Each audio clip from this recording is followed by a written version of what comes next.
In 2014, Prosser Farms built their dream shop. The dream part of this structure was a shop big enough to not only readily consume large equipment, but a facility that supported a sideline business of rebuilding semi-trucks and trailers. Let's go talk to Andy Prosser about his family's investment. Andy, let's start kind of giving me a description of the operation and who's all involved with it then. Well, we farm in between Eldora and Grundy Center, and it's with my father, Phil, and my son, Levi. And we do row crop, bean, corn, and soybeans. And we finish about 15,000 head of pigs a year. Wow. Contract grow them. So when you built this shop, that was several years ago. What size structure did you settle on for erecting then? Well, it's 200 by 82. We knew we wanted to go over 60 for sure because the planter's 60 feet. We wanted 10 feet on each side of that planter to work. We've always worked outside. We've never had to bring the planter. We've never been able to bring the planter in.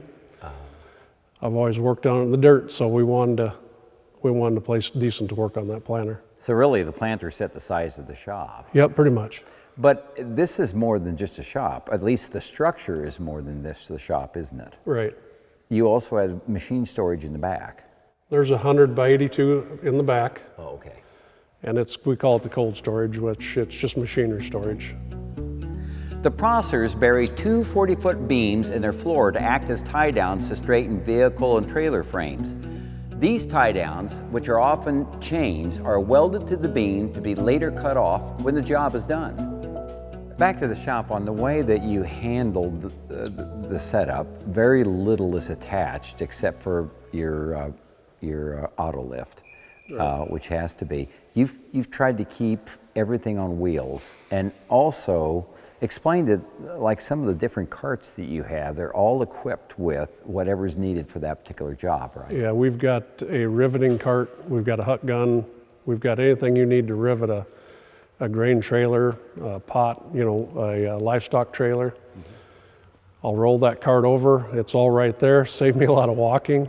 The old shop wasn't bad with 30 by 30, but this one, you'll spend half your day walking around. Yeah. So we want to be more efficient, roll that cart over there, use the rivet guns. You have a large metal welding table?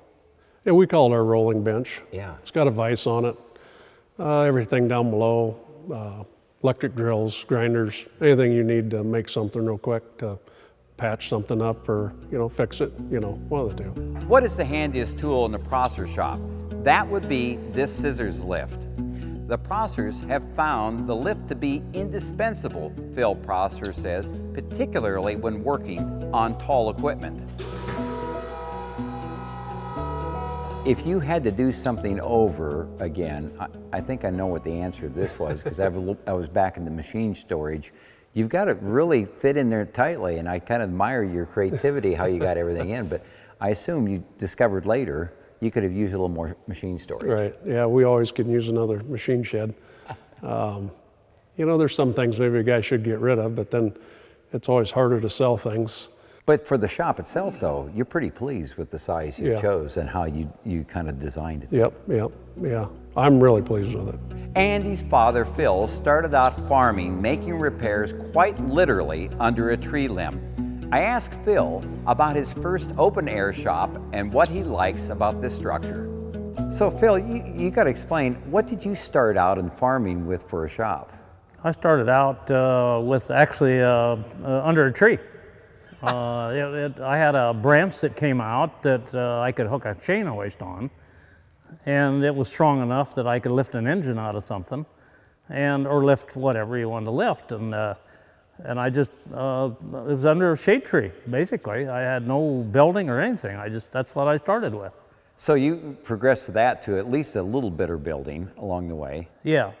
I went to another building. I moved at another farm, and I had a small building that I used had 2 stalls, and then I would use these 2 stalls as a shop. Had some little heat in there. It did have a cement floor. That particular building had a cement floor. I was lucky, and that wasn't real big, but I used my space wisely, and just that's all I had. So I had to make do. Then we went to another building that had a dirt floor. I built a machine shed, and in the corner I built a shop, or had a shop, and it was a dirt floor.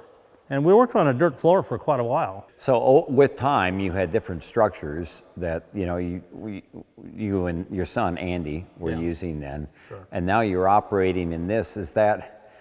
This has to be so much better than what you had before then. I always dreamed of having a nice shop, and back in the days when you're working under a tree, you can dream.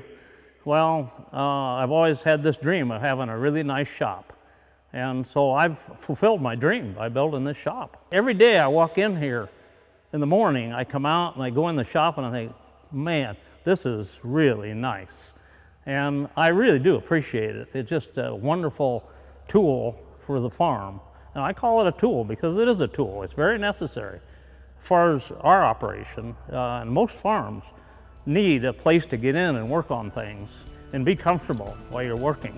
A structure like the Prosser shop represents a significant investment, but it was an investment they have found has paid for itself in short order, says Phil Prosser. And he should know. Remember, he started out farming, making repairs under a tree limb. I'll see you again next time on another Top Shop Tour. Hi, I'm Dave Mowitz. Thanks for watching. If you like this video, hit subscribe right here if you haven't already, and click that little bell right here to be notified when we post a new video. And click here to see more great videos.